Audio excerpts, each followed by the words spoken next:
There were times where people were like, oh, no, we're looking for someone else. I've had people afterwards say, oh, I thought that Uncle Clifford should be like, maybe like 5'8", a little, always say a little more light skin. They think that just because you're lighter skinned, that's some indication of your identity on the spectrum. There's so many archaic things that happen, that have happened to me along this journey, and standing in this moment in time right now, it's like, baby, I know there ain't nothing I can't do. Yep. You can't take that away from us, all of us being out here and what we did to get here and the steps along the way.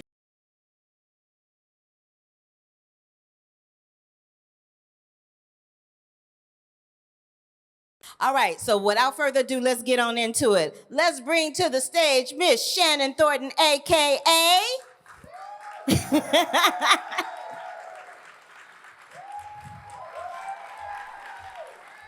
Hey, sis. Oh. See, my people, I love it. Next up is Miss Brandee Evans. You can go ahead and have a seat.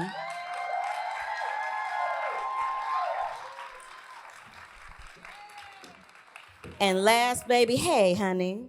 And last but certainly not least, Mr. Nicco Annan.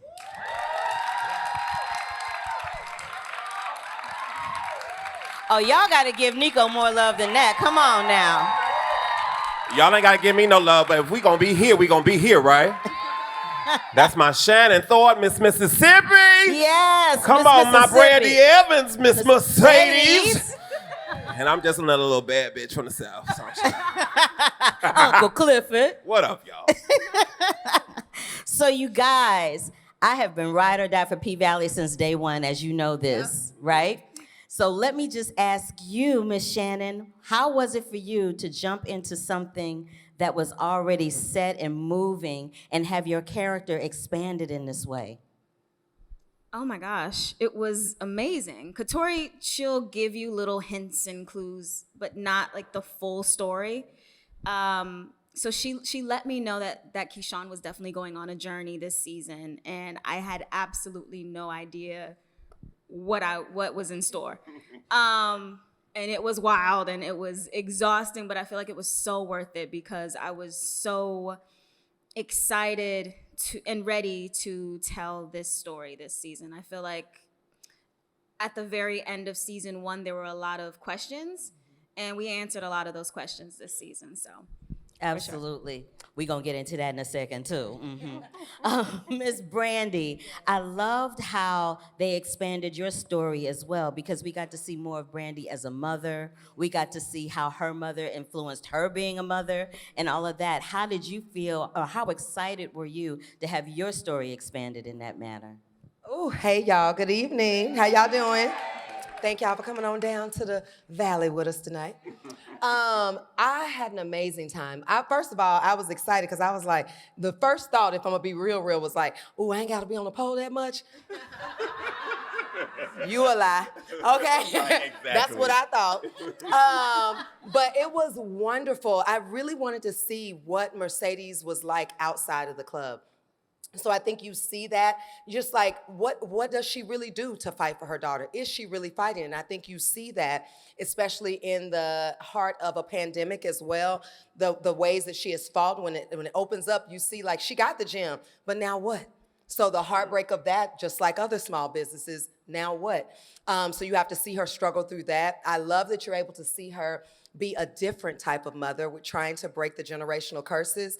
I mean, I'm from the South. So real talk, at 14, had I said that, I know deep down, Mom would have said, you gotta have the baby. There wouldn't have been a choice. There would not have been any type of, what do you feel? You're a child, you shut up. So I love that Katori is allowing us to show a different type of way of rearing. And Mercedes was able to do that with Terica to say, hey, what is your choice? But also being a good mother and going, hey, don't you want to go to prom? Don't you want to travel the world? You know, giving you those real life things to really think about, but still making your own decision. So I love that you could see Mercedes outside of just the club and the OG, the vulnerability that I think you saw from Mercedes this season was beautiful. Yes, please. Now, I know you weren't on the pole that much, but Uncle Clifford got on that pole, baby. Hey, what you say that? No. Yeah. Uncle Clifford did a little something on that pole. So in addition to you climbing up on that pole, Uncle Clifford, let's talk about how they expanded your story. Because at the end of season 1, we got a little glimpse of what was about to come with you and Lil Murda. And now that story has fully been expanded and explored. And how excited are you about that? Oh, that's just a little bit of something, little butterflies. That's little butterflies. No, it was great. You know, it's very rare that we have an opportunity as actors in general, as Black actors, as queer actors, to be able to tell stories in such an expansive way. I was excited not only to tap into the fact that I knew Uncle Clifford was a dancer, and that's a part of the influence of where opening up a strip club even came from. You know, I knew that information, but I was like, dang, why y'all wait till I was after 30 to put me up on the pole? Good God Almighty. I was like, this was hard. You know, my girl Brandee got me through. I was like, how you, whoo. I was like, this windmill ain't doing like it used to. And you know, Lock up. but I still had that split though. I still got my split. You know, back in the day, that was the thing that quantified you as a dancer. You know, it's like, it didn't matter how much, right? It didn't matter how high your developpe got or how high your ronde-jean. It was like, can you split? Oh, you know, she's a dancer. She's a dancer. So it was just great. And it's always a joy, honestly, to be able to bring the craftsmanship and the authenticity from the experience that I know as a Black man, the worlds of just artistry, to bring it to the screen and mix it and match with the glitter and with the grit of it all. So I'm having a little good time. And we had a good time watching all of it. We surely did. Thank you. You talked about the craftsmanship, right? I heard a little bit of applause going on out there. We talked about the craftsmanship. Let's talk about that craftsmanship about being on that pole, baby. Mm-hmm. Let's talk about it. Y'all laughing, but you know it's real talk. Come on now. Now, Carla, you talking about the real pole, the literal pole, or the pole of life? Ooh. You're know. trying to get deep. Tell them about the pole of life, because Let's talk about the pole of life real I mean, quick. it's the valley. It is deep. You know, this whole piece, it's a think tank for the things that these women go through. It's a think tank for the things that these marginalized community go through. What's the line? Sometimes I was just thinking, rising feels like fall. Mercedes can go up, but she also can come down. Then you got to go back up. That's life. That's right. Life. And it's about the character's viewpoints of that. I was talking earlier, and someone was asking me about your character, Shannon, and I was talking about how when you think about what this woman is going through and all of these characters, how is it that they are using sex work as their means of clawing to get ahead? And this art of dance and the pole, if that's her only place where she can be free, where she can have uninterrupted peace, and the fact that that is something that we are generating themselves, I think that is just such a special thing, because everyone doesn't have that ability and the space and opportunity to be able to do that. So with these characters being in that space, I think that's why people see, oh, this is not just a stripper show. Oh, Absolutely these people not. are much more than that, you know. And how do you use sex and sex work in all capacities, even when you get back down to Pastor Woodbine? Absolutely. The church says amen. Okay. Yeah, Pastor Woodbine, as a matter of fact, is one of my Bison sisters from Howard University, Miss Come on, Harriet come on. D. Foy. Yes, Bison. Woo. You know. Okay. I digressed. But I brought up the pole because I'm always so fascinated by the choreography. I'm fascinated by that choreography. Jamaica Craft. That's who does it? Yes, she's a Jamaica choreographer. Craft. Oh my God. Jamaica, I'm such a fan of her work, because when I was in high school, I delusionally, I thought I was Sierra. I would wear bikini tops and baggy jeans, and I was like, and when I found out that Jamaica Craft, Sierra's choreographer, was going to be choreographed, I thought I was going to do all the little belly dancing matrix things. And anyway, continue. No. We love her. I cried when I got the call. Shannon, you're not alone. Love Jamaica. Because what she does is so poetic. The way she has you guys moving is so beautiful and poetic and absolutely fascinating to watch. That's why I brought it up. But let's segue into your storyline, Miss Keyshawn, Miss Mississippi. That storyline is so deep, and it's gonna inspire so many women out here, because there are a lot of women that are in that situation that will be watching P-Valley. that don't know how to get out, that don't know how to make their next move. And Keyshawn makes that move and then it's thwarted. And she's like, oh my God, what am I gonna do? How powerful do you feel inhabiting that type of storyline for her? Because it's a lot, and but it's very, you do a fantastic job. A fantastic job. Girl, don't you cry on me. I don't want to. Y'all made her cry all season. Oh my gosh. It's an honor. It's an honor to play Keyshawn.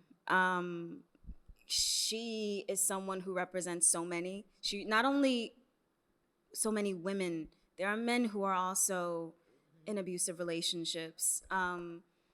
It was so important for me to tell this story because I know people personally in my life who are Keyshawn. I know people who have tried to help people like Keyshawn who are like a diamond in their lives, but tried to help somebody who just wasn't ready. So many people have approached me, whether it's online or in person, just expressing how deeply they are connected to this story and how that's my mom, that's me, that's my cousin, that, you know, so it just meant a lot that I was able to help tell this story, and it meant a lot that Katori trusted me in telling this story. I remember it was someone, and I don't want to say someone in the crew who was helping me right before I got on, and they were like, this is me, you're telling my story. And she just lost it, like, and she tried to pull herself together right before I went on, but she was like, this is me, you're telling, you know. So it's just a deeply personal story. So It's deeply very, personal, very and you're grateful and changing honored. lives in the process of it. Congratulations to you. Thank you. Yes. This season in particular shifts in a way where it shows the power of the women and it shows the power of Uncle Clifford. In the first season, we were introduced to all of you. We found out who you were, your names, but we didn't find out who you were. And this season, we're finding out who you are, what you're made of, what you're going to be made of, and what your future holds, right? So I want to talk to you guys about that and how you feel about bringing that to the premise, because especially with you, Brandee, Mercedes now has this daughter, Terica, and Terica is troubled. She's got a lot going on. She hot, like they used to say. she a fast. She fast. She fast. She fast. Mm-hmm.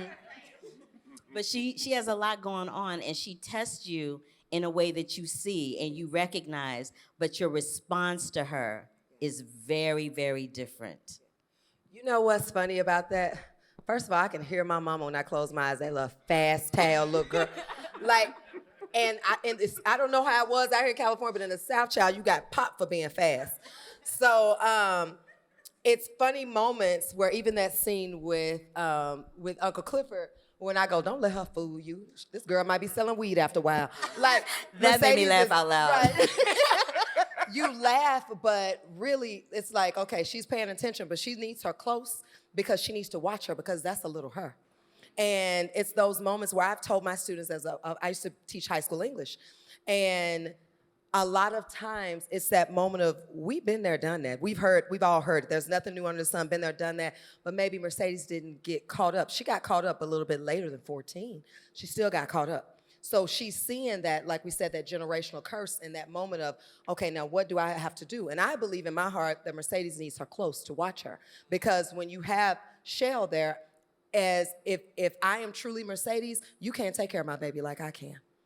And so I'm going to pay attention to certain things. Yes, she might have tried on Mercedes floss, but I'm watching her. She's not wearing them little shorts out the house. You let her wear them out the house. How'd she get over there with what's his name? Keelan. Yeah, look, Kellen. Keelan? Aaron. Wait, what's going on? Right. You know, Kellen. Mama always messing up her Kellen ass. name anyway. But it's just like those types of things, but you find out later on that who she's with has a drinking problem, has all these different things, which the grass is not greener on the other side always. Let's go back to season 1 where Patrice was telling Mercedes that she needs to be over there in that big house and all that. Well, that big house got her baby pregnant. And she had all this time on her hand. So I love that you're able to see this shift in Mercedes where it's just like, wait a minute, I'm gonna have to make some changes. And I'm excited to see what Katori does for season 3, because now you have to see her be the mother. You saw her get her daughter, but what is it like when she has to watch this little girl in the house every day? Because we talk all this talk, but when she's in the house with you, what happens? So I'm excited to see That part. That part right there. And congratulations, y'all, on season 3. Thank you. Thank you guys. Thank you guys Yes, for all thank the y'all. help and the vocal life of it all. So we're in a room with a bunch of actors, you know, my thespians in the house.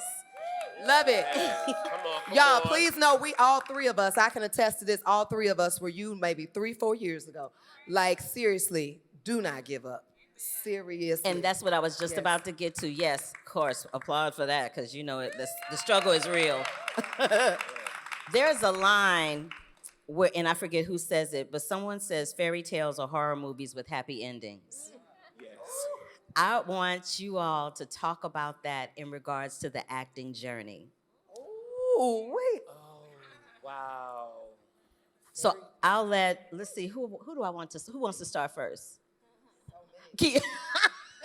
Shannon started laughing like it sure as hell ain't gonna be me.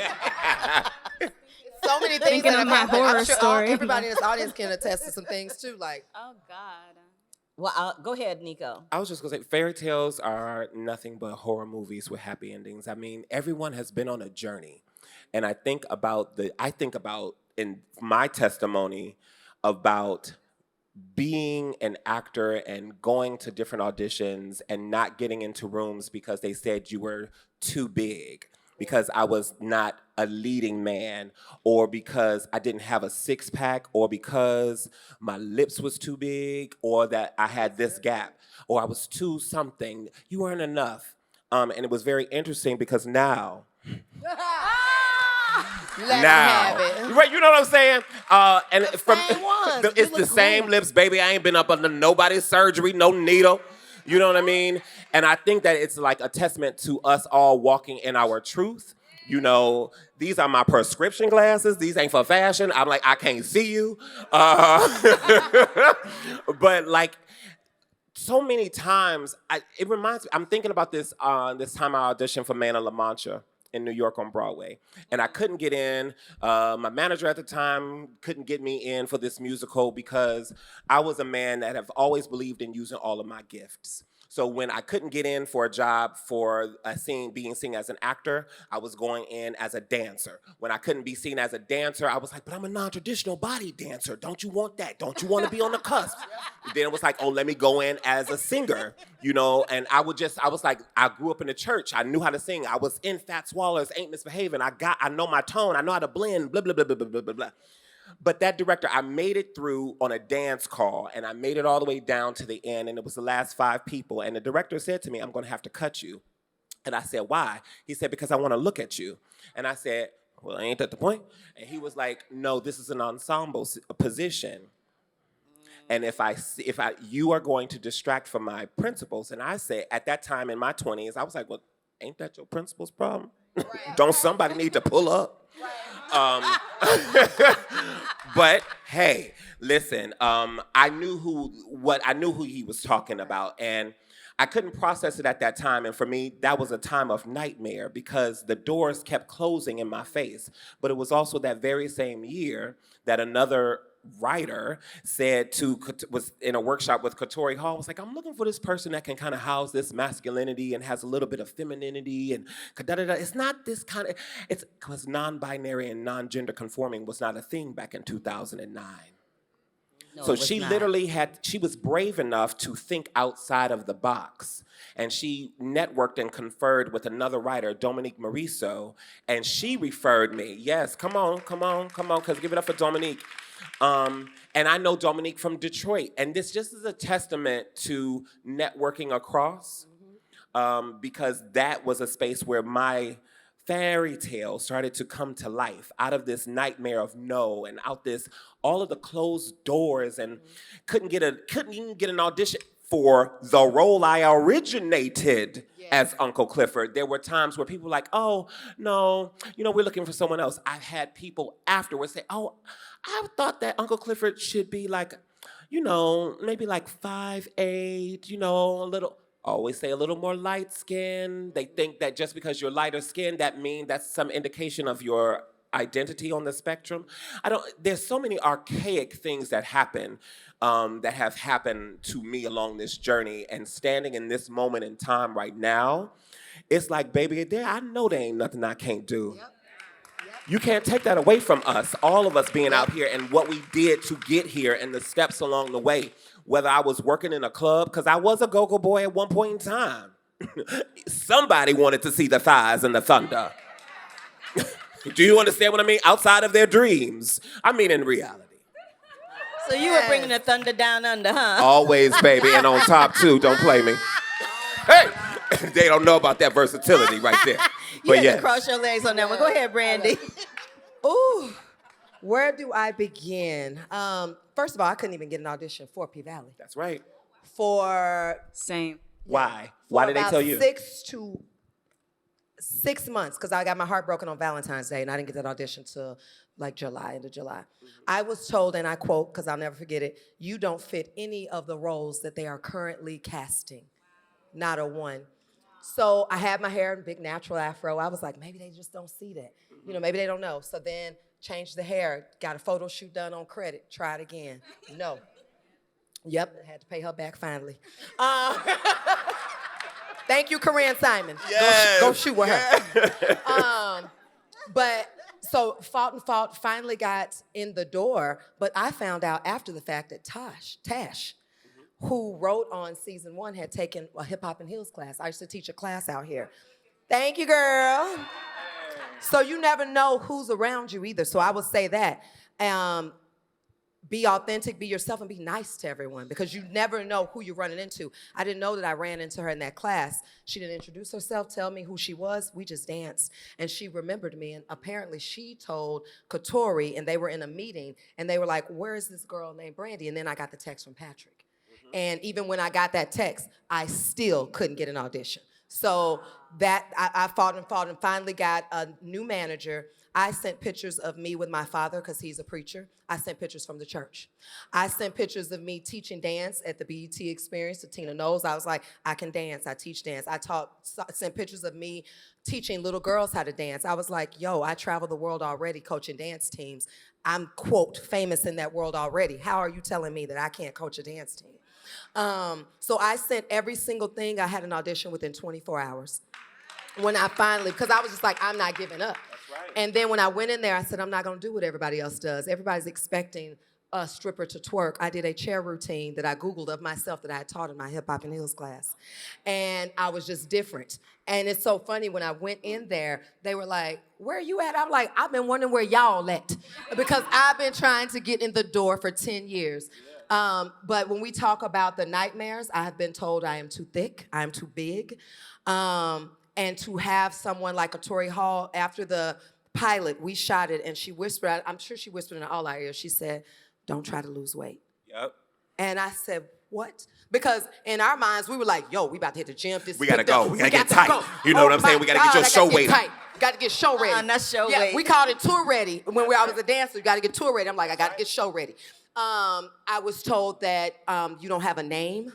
So you get so far to the end, get the director's calls. We've been there, y'all. Like, we love you, but I'm sorry, you don't have enough followers on Instagram. You don't, yeah. And then when I learned that, I used to think it was stupid too, y'all, but I understand now, because that's what sells. And if they're spending their money, when you put that trailer out, you got to push that to more people. So start getting your social media up, because I literally have assisted directors, casting directors as well. And that's a big deal. It can be you and someone else and be like, you are a little stronger, but they're gonna get the numbers and the seats, and money is what these producers and directors and networks need.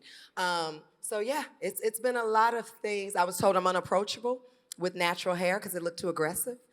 Not too aggressive.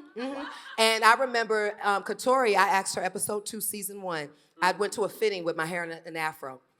And I said, what if Mercedes wore this? And that was Fantasy Fridays.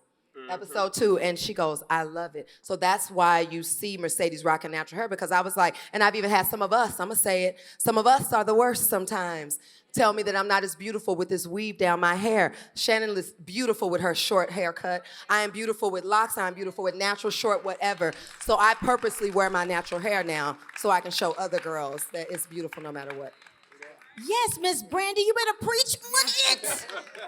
And it's just rare that we are able to be in a space that creatively, that creative is supported by our network, that is supported by our creators, you know what I mean? Where all of those things have landed. Because those are things that when you ask about the journey of us as actors, you know, and then when we got to the space, that's why it was so foreign when she said, don't lose weight. We like, what? We was ready to have our celery juice. What you talking about? You know what I mean? And it was like, no, because it's also written in the script. Her cellulite moves like ripples in the Mississippi River. Her legs are dancing across the ceiling like crickets singing in the night. Her writing, even of stage directions, has a poetic language that accesses and unlocks a level of creativity inside of you that says you will have no fear in this world. Keith John. Come on, bring up the rear, sis. I could definitely relate to a lot of what Brandee said, especially like hair. Yes. I was told that I'm too harsh. Yes. Like I look too harsh with my real hair, and started wearing like, you know, little long like wavy hair just to book things. And the minute I got my weave, I was booking like crazy. Which is crazy. They're like, oh, you look so romantic now. I'm like, what? I look romantic? And they're like, yeah, you know, because the short hair is just a little harsh. My real hair is harsh to you. I couldn't book for, I think, 5 or 6 years and like consecutively. I just wasn't booking anything, getting callbacks or anything, because they would always go in a different direction with somebody who had a name. Or I remember auditioning for this really cool movie, and I auditioned for the lead, and they loved it, but they're like, we're going for someone else. And it was like whatever rapper was producing the movie, his girlfriend got the part, and she cannot act, but she has a lot of followers. So they're like, oh, can you go for her? You'll audition for a best friend. I'm like, oh, great. They're like, you did great, but we're gonna pick the rapper's girlfriend's actual best friend. She has a lot of followers too. So I remember going in to my manager's office for a different project to put myself on tape for something else. And my manager said, I know you don't do nudity, but there's this thing that came across our desk. It's amazing. You should read it. And I read it on the way. I was living in New York. I read it on the subway ride home. And I cried the entire, like I was like, oh my God, I never read anything so rich and so beautiful ever in all my, I don't know, I think I'd been acting for like about maybe 10 years at that point. Never read anything so like pure and beautiful and poetic. And I absolutely had to make an exception for this. So I was like, I'm not a name. I have to audition for this project. You're probably gonna pick some famous person for this, but I'm going to make it like so freaking hard. I'm gonna make it so hard for you to pick them over me. I'm gonna give you a really, really tough time. Thank goodness in you did. In my audition, yeah. Thank goodness you did. So, thank goodness you did. And closing it out, I just want to, since we're in a room full of actors, I want to share this. Oprah Winfrey, when she was auditioning for The Color Purple, Steven Spielberg said the same thing to her: don't lose weight. He said the same thing to her when she was about to play Sophia. She was on a track running when he called her for the role. And he said, don't lose weight. So the lesson in this conversation and in all these stories that my sisters and my brother have shared is that always be your authentic self no matter what. It may not come when you want it, but it'll always come right on time. Amen. Yes. Having said that, let's thank Miss Shannon Thornton, Miss Brandee Evans, Mr. Nicco Annan from P-Valley, baby. Give them a round of applause. Thank y'all. I'm Thank Carla you so Renata, your much. moderator. Thank you so much for coming out.